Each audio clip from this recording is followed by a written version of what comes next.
하늘은 하나님의 영광을 드러내고 창공은 그의 솜씨를 알려준다. 낮은 나에게 말씀을 전해주고 밤은 밤에게 지식을 알려준다. 그 이야기, 그 말소리, 비록 아무 소리가 들리지 않아도 그 소리 온 누리에 울려 퍼지고 그 말씀 세상 끝까지 번져간다.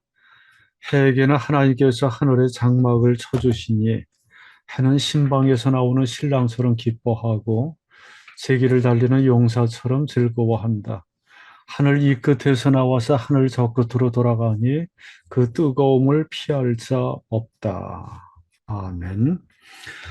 예, 시편 19편의 말씀은 하나님께서 우주 만물을 창조하고 운행하시는데 그 손길이 마치 사람을 다루시는 것처럼 의인화된 표현으로 하나님의 창조와 운행의 손길에 대해서 묘사를 하는데 해가 움직이는 모습이라든지 지구 안에서 울려 퍼지는 귀에 들리지는 않지만 하나님의 목소리로 다가오는 그러한 소리들, 이러한 것들이 아주 생생하게 의인법으로 묘사되어 있습니다. 그래서 지구와 우주가 운행하는 모든 과정을 보면 그 안에서 하나님의 영광, 하나님의 섭리를 발견할 수 있노라 하고 얘기를 합니다. 옛날 고대인들은 뭐 이런 의인법의 묘사를 통해서 우주 만물의 신묘막측함을 노래를 했겠죠.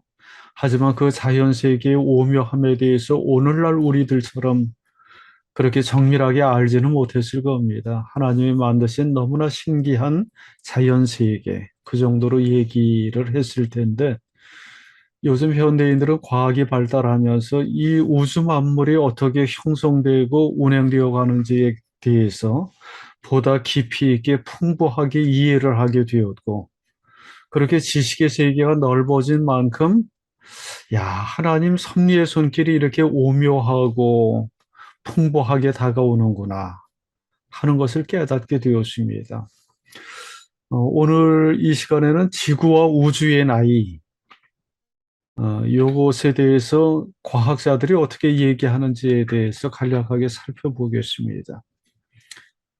우리가 예전에 쭉 하나님의 창조론에 대해서 여러 입장을 가지고 있는 학설들에 대해서 얘기를 했고, 특별히 창조과학회라고 하는 단체에서 젊은 지구론, 때로는 오래된 지구론을 주장한다는 말씀을 드렸는데, 창조과학회에서 주장하는 바는 대부분 그 단체의 이름 과학이라는 말이 들어간 것과는 어울리지 않게 과학과는 반대되는 입장을 많이 지닙니다.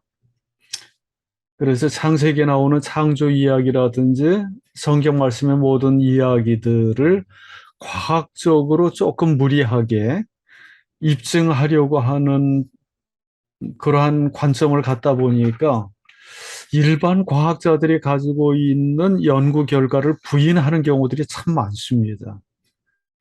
그 중에 하나가 지구의 역사가 6천 년 내지 1만 년 되었다라고 주장하는 것입니다. 성경 말씀을 보면 창세기부터 쭉 이어져 온 역사, 그리고 족보들, 이걸 합산을 해보면 하나님께서 지구를 만드신 이후 현재까지 역사가 6천 년 정도밖에 안 되었다. 길어봐야 10,000년이다. 이렇게 주장을 하거든요.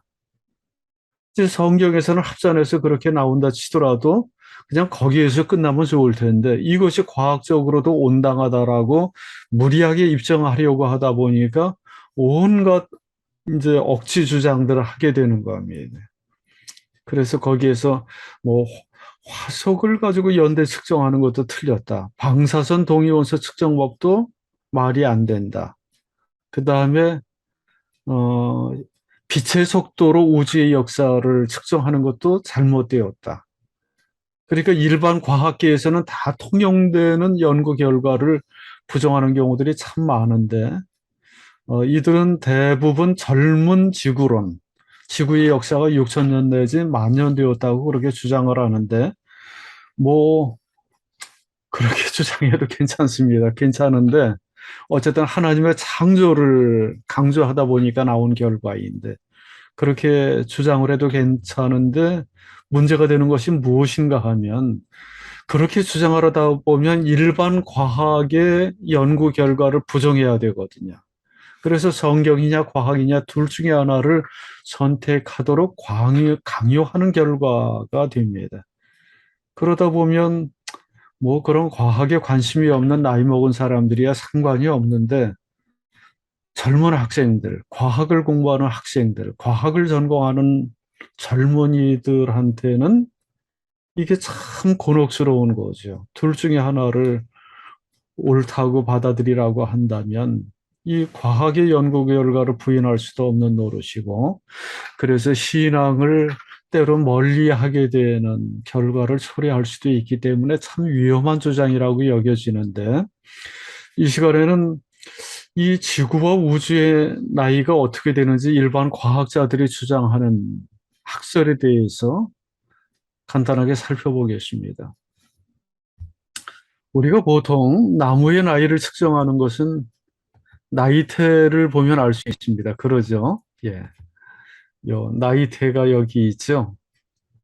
요거는 뭐 살아있는 나무도 그렇고 죽은 나무도 그렇고 나무를 딱 이렇게 잘라서 단면을 보면 나이테가 이렇게 그려져 있는데 이 나이테 하나가 한 살, 1년의 세월을 담고 있는 것입니다. 이 나이테의 폭이 좁기도 하고 넓기도 하고 그러죠. 나이테가 넓을 때는 비교적 이 성장 환경이 아주 좋아서 무럭무럭 자랐었던 시절이고 나이테의 폭이 좁은 시절은 아마도 그 환경이 매우 열악하고 힘들었다.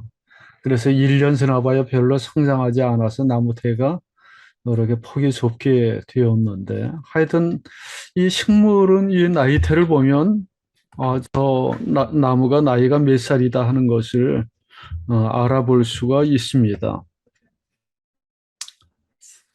아주 오래된 식물들도 그렇죠. 그러니까 지층에 깊숙이 있는 지층에 퇴적되어 있는 나무의 나이테, 빙하에 있는 나이테 이런 것들을 다 수집해 가지고 나이테를 측정하다 보면 그 나무의 나이뿐만이 아니라 그 나무를 비롯해서 인근 숲에 아주 종합적인 오래된 역사, 연대표를 작성할 수가 있습니다. 그런 식으로 연구에 들어가다 보면 이제 빙하 속에 퇴적되어 있는 층을 연구해서 그 나이를 측정할 수도 있고요. 이런 식으로 연구를 하다 보면 그린랜드에서 12만 3천 년 된 아주 오래된 얼음이 발견되기도 했고 남극에서는 70만 년 된 얼음이 발견되기도 했습니다. 거의 정확한 거죠. 이것을 보면 적어도 지구의 역사가 만 년은 넘는다는 게 아주 확실히 나옵니다. 수십만 년 이상 되었을 거라 그렇게 추정할 수 있고요. 조금 더 과학기술이 발전하면서 생겨난 연대 측정법 중에 하나가 방사선 동위원소 측정법입니다. 어, 이제 그 동위원소의 반감기라는 것이 있잖아요. 우리가 요거는 특별히 이제 그 방사능 물질들이 얼마나 우리에게 해악을 일으키는지에 대해서 얘기할 때 반감기를 얘기하고 여기 방패장 들어올 때 그런 얘기 많이 했었잖아요. 고준위 폐기물이냐 아니면 저준위 폐기물이냐 그거에 따라서 반감기가 달라지고 그 방사능이 완전히 사라질 때까지 기간이 얼마나 걸리는지에 대해서 얘기를 쭉 했었는데 동위원소의 반감기라는 것은 일정한 속도로 절반으로 줄어드는 그 기간을 얘기하는데 아주 정확한 거죠. 그래서 이 동위원소 측정법으로 지구의 역사를 측정할 수 있습니다. 그래서 지구에 남아있는 오래된 광물들을 찾아가지고 그 동위원소 측정법으로 측정을 해보니까 그린랜드의 어떤 암석에서 36억 년의 역사가 되었다라는 것을 발견하기도 했고 더 정확한 것은 이 지구에 떨어져 내린 운석을 분석해 가지고 연대를 측정하는 겁니다. 그래서 이 지구에 떨어지는 운석이라는 것이 이제 태양계에 떠돌던 것이 이제 지구로 떨어지는 것 아닙니까? 그 운석을 분석해 본 결과 태양계의 역사까지도 추정을 할 수 있는데 그렇게 해서 계산한 것이 태양계의 나이가 한 46억 년 되었다라는 결과가 나왔습니다. 지구의 나이도 46억 년 정도 되었습니다. 이게 과학계의 결론입니다. 지구의 나이. 그러니까 우리가 하나님의 창조 역사를 다룰 때 이 과학자들의 연구 결과하고 가능하면 조화를 이루게 해석을 하고 받아들이는 것이 좋겠지요. 그래서 이 지구 그리고 태양계라는 것이 46억 년의 역사를 통해서 하나님의 손길이 이곳에 미치고 작용하면서 오늘에 이르기까지 진행되어 왔다는 것을 확인할 필요가 있습니다.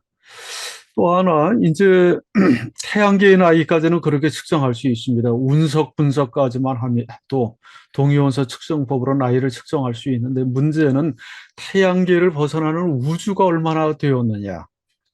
이거는 참 난감합니다.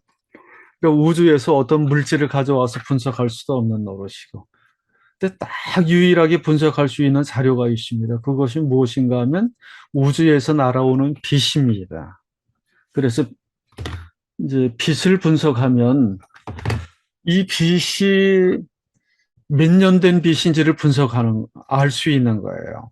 그래서 오늘날 이렇게 이 지구상에 도달하는 빛을 그 빛이라는 게 이제 우주에서 나오는 게 태양으로부터 날아오는 것도 있지만 수많은 태양과 같은 항성들 스스로 빛을 내는 그 별들로부터 날아오는 빛들이 있는데 그 별의 모양을 보면 밝기 색깔을 보면 저 별의 크기라든지 역사라든지 지구와 떨어져 있는 거리들을 대충 측정할 수 있는 거예요. 그게 하여튼 과학자들의 놀라운 연구 결과인데 빛의 색깔, 빛의 밝기, 빛의 스펙트럼 그걸 통해 가지고 광선을 분석해 보면 이제 결론이 나오는 거예요. 빛의 속도가 초속 30만 킬로미터라고 그러잖아요. 똑딱 하는 사이에 지구 7바퀴 반을 도는데 딱 계산을 해보니까 태양까지는 8.3분이 걸립니다. 빛의 속도로. 그리고 태양계 바깥에 우리 태양계에서 가장 가까운 별까지의 거리는 4.3년입니다. 4.3년 동안 빛이 날아와야지 지구상에 도달할 수 있고, 그 다음에 이제 태양계 바깥에 은하계가 있잖아요. 그 은하계의 끄트머리에서 지구까지 날아오는 데는 빛의 속도로 8,500년이 걸립니다. 어마어마한 거리죠. 그런데 은하계로서 우주가 끝나는 것이 아니라 이런 은하계가 우주상에 수천억 개가 있다는 거잖아요. 그러니까 이게 우리 은하계 바깥에 다른 은하계에서 날아오는 빛을 보면 오늘 밤중에 나가서 우리가 그 별빛을 바라보기는 하지만 오늘 그 별빛이 반짝하고 바라는 빛을 보는 것이 아니라 막 수십만 년 전, 수백만 년 전에 날아온 빛을 오늘 우리가 목격하는 거죠. 뭐 그러니까 수백만 년 전의 빛을 우리가 바라보는 건데 마치 타임머신을 타고 오래된 과거로 돌아가듯이 그래서 그런 방식으로 해서 빛의 속도, 밝기 이런 걸 연관지어 가지고 측정을 하면 얼마나 저 별이 멀리 떨어져 있는지 측정할 수 있는데 이 정도까지는 측정한 것 같아요. 그 지구에서 안드로메다 은하가 우리 은하하고 가장 가까운 곳인가요? 230만 광년이 떨어져 있습니다. 그리고 측정을 하다 보니까 수십억 광년이 떨어진 데서 날아오는 별빛을 관측할 수도 있었고요. 그것을 딱 보면 최소한 우주의 역사가 수십억 년은 더 되었다라는 것을 확인할 수가 있습니다. 그런데 또 한 가지의 측정 도구가 발견되었는데 그게 무엇인가 하면 우주 팽창 이론입니다. 요거는 비교적 근래에 발견된 건데 이렇게 별을 관찰하다 보니까 은하계가 자꾸 거리가 멀어지는 것이 관측되는 거예요. 그리고 멀어지는 속도가 멀리 떨어져 있는 은하일수록 빠르고요. 그것을 통해서 내린 그 결론은 우주는 팽창한다는 것입니다. 우주 팽창론. 그런데 그 팽창 속도, 팽창률이 제각기 다른 거예요. 이제 우주가 팽창하는 건 마치 우리가 식빵에 건포도가 박혀 있는 식빵을 먹을 때 이제 맛있게 먹죠. 그런데 그 식빵을 만들 때 보면 처음에 밀가루 반죽에다가 건포도를 이렇게 촘촘히 박을 것 아닙니까? 그리고 이제 그 효모를 넣어가지고 부풀리면 이게 막 부풀어 오르면서 건포도와 건포도 사이의 거리가 점점 벌어지잖아요. 우주가 그런 식으로 팽창해 간다는 거예요. 그래가지고 이제 별과 별 사이의 거리가 벌어지는데 팽창 속도나 팽창률이 좀 다른데 그걸 아주 과학자들이 치밀하게 연구를 했고 그것은 이제 빛을 통해서 연구를 한 거죠. 그래서 거기에서 뭐 여러 가지 현상들, 팽창률 뭐 이런 것들만 정확히 알아내면 그 별과의 떨어진 거리라든지 우주의 역사를 정확하게 측정을 할 수 있는데 현재까지는 딱 내려진 결론이 우주의 역사가 138억 년 되었다는 것입니다. 너무나 놀라운 결과죠. 그래서 지금 말씀드린 여러 가지 측정법, 우주 팽창론, 그 다음에 또 하나가 뭔가요? 예, 빛의 속도로 측정하는 방법, 또 동위원소 측정법, 그 다음에 나이테 등 그 빙하의 지층 연구 이런 것들을 통해서 지구의 나이 46억 년, 우주의 나이 138억 년이 되었다는 결론이 내려졌습니다.